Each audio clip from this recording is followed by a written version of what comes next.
যাচ্ছে প্রত্যেকটা ধানের গুছির ধানের মধ্যে থর এসে গেছে, দেখতে পাচ্ছেন। আর কয়েকদিন পরে এই সোনালি ধানগুলো পাকাপোক্ত হয়ে যাবে। দেখতে পাচ্ছেন খুব সুন্দর ধানের মাঠ।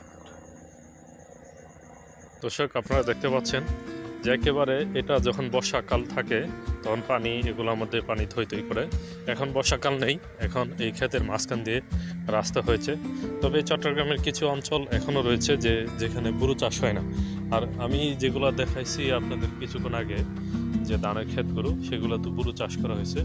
তো এখানে কিন্তু বুরু চাষ করা যেত, অনেক জমি পড়ে আছে, প্রায় 6-7 একর থেকে আরও বেশি হবে।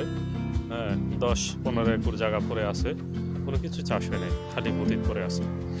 তো আমরা সামনে দেখতে পাচ্ছি যে একটি মহিষকে দেখতে পাচ্ছি। দেখেন, অনেক কাদার ভিতরে ছিল, কাদা ভরে গেছে। এই যে মহিষটি দেখেন, আরো মহিষ আছে সামনে, ওখানে আরো সামনে আছে। মহিষ দেখতে পাচ্ছেন, মহিষ। আর এটা মান্দা ছিল আমাদের যে বাসায়, ময়মনসিংহের বাসায় মান্দা বলে। অনেক জায়গায় অনেক রকম বাসা আছে। এখান থেকে হয়তো মাছ ধরেছে, কিন্তু এখন একেবারে শুকনো দেখতে পাচ্ছি।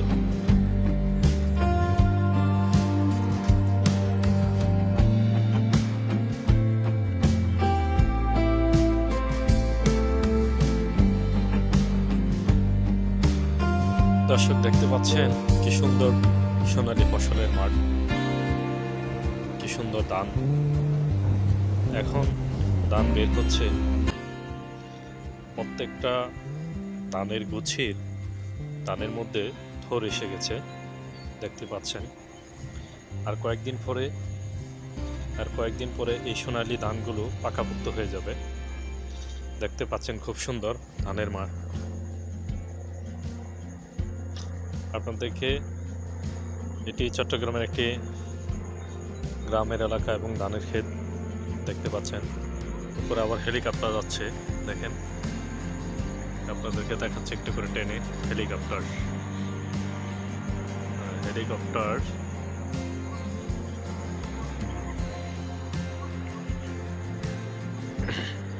আজকে বিকেলবেলা মনটা ভালো লাগলো, তাই চলে আসলাম। দেখেন কি সুন্দর ধানের জমি, পাশেই বনকুল ফ্যাক্টরি দেখা যাচ্ছে, বিশাল ফ্যাক্টরি। আসলে সত্যি ভালো লাগতেছে গ্রামের দৃশ্যগুলো দেখে। আপনাদের কেমন লাগতেছে সেটা ভালো লাগবে। এদিকে আবার জঙ্গলের মতো দেখা যায়, প্রতি জায়গা জঙ্গলের পরে আছে।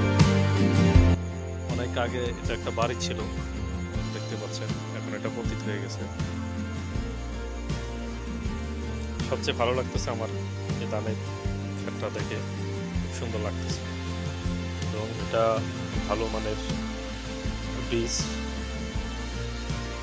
ধানের যে চাষ করা হয়েছে ভালো গুণের উন্নত জাতের বীজ হবে সম্ভবত। দেখেন এখানে প্রদর্শনী টানানো হয়েছে।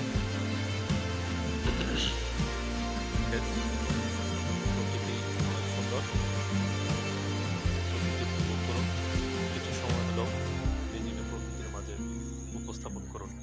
আর এই প্রকৃতি দেখলে অবশ্যই আপনাদের ভালো লাগবে।